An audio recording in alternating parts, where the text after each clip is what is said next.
Hello, I'm Ketovorian, and I just went harder than Darth Vader on my lunch plate. Let me tell you something. Let me tell you something. Lunch today was so good. Okay, I made it through the morning. I didn't have any coffee until about 10:30, and even with that, I know I play with my words a little bit, but something happened. I had coffee and I took my blood sugar this morning when I first got up, as we normally have to do. I ate nothing. I had 6 sticks of gum left. So I chewed through them all. Had a deal that blew up, and I just, you know. So I'm done with that. Because what happened next blew my mind. So I had my coffee, which was 2 teaspoons of heavy whipping cream, had a half a pack of stevia, and I had sugar-free French vanilla coffee cream. And I'm okay with that because I'm doing keto. However, what I'm not okay with, that one of the items I just named, by the time I took my blood sugar before I had lunch, caused my glucose numbers to spike almost 40, what is it called, 40 points or 40 fevers? What, I don't know what to call it. It went up by 40 and almost 40. And I'm like, retro, all they need to go. As I told you, I'm eliminating the gum. That's done. So tomorrow I'm going to do the same thing over. Last time I ate last night, well, it was 8 o'clock. So you go to, I got up, still running a little high, right above 120, a little bit high. But then it went way higher, and I had allegedly taken in no processed sugar, or did I? And I've always wondered, does the body respond because your taste buds or you smell something? And I studied a long time ago about people gaining weight because they work in fast food restaurants, not by eating fast food. That was a long time ago. Don't know if that's been disproven, but your body starts to do things basically based on smell. What if it does things on taste? What if stevia does trigger a small response, or whatever the name of the sugar is inside of the equal gum? I'll find out more tomorrow. If I get the same thing tomorrow, then I got to be careful with that. And it may, as I stated in earlier videos, be the reason why I haven't progressed enough. But now for the good part. I had some chuck steak, 9.25 ounces of chuck steak. I put some low sodium because I bought that before the whole carnivore conversation. Dale seasoning, so I smeared that on there. Then I said, I've been just trying to figure out how I'm gonna get the fat up. Protein, but the fat got to go up. We used to, you cook a steak in oil if you just put it on a hot pan. I changed that, we do butter, but I put more butter on it. About two tablespoons of butter. I started with 1.5, and I flipped it.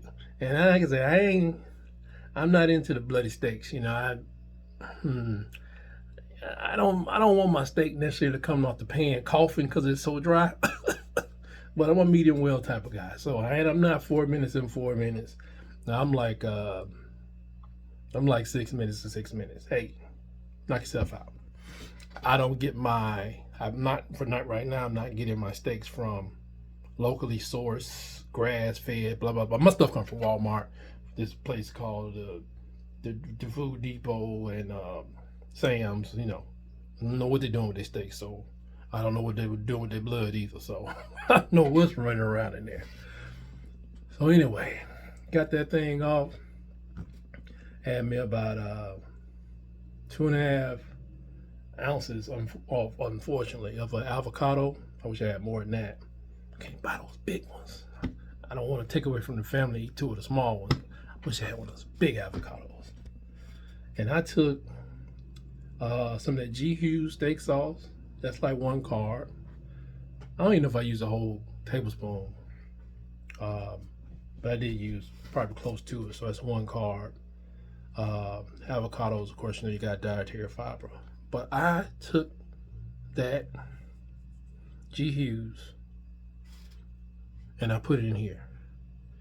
And all that stuff that was left in the pan after the steak, I poured it over in there. I was like, butter definitely did something for my popcorn in the past. I wonder what it's really gonna do for this steak. Every cut, every bite, I dunked it. I was hesitant about it, but I dunked it. I dunked that steak and put it in my mouth. I ran out of sauce, y'all. But I absolutely terminated this steak. Oh, it was so delicious. But watch one of Dr. Bird's video. He was talking about being fat adapted. And something I have noticed, I have for the 30 days when I've eaten lunch. Just 10 minutes here at the desk and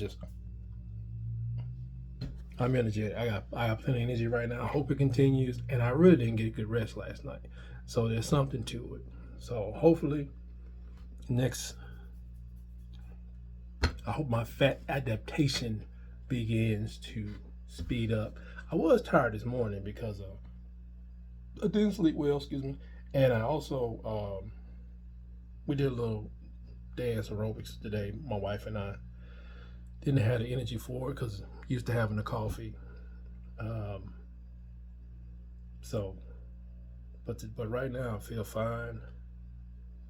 I really do feel I want another one of these steaks. I gotta go buy some more. I got some more in the freezer, but I thought I'd eat it for lunch because when I break my fast, that gives me the right food. It's not necessarily all carnivore, but it gives me kind of a carnivore half day.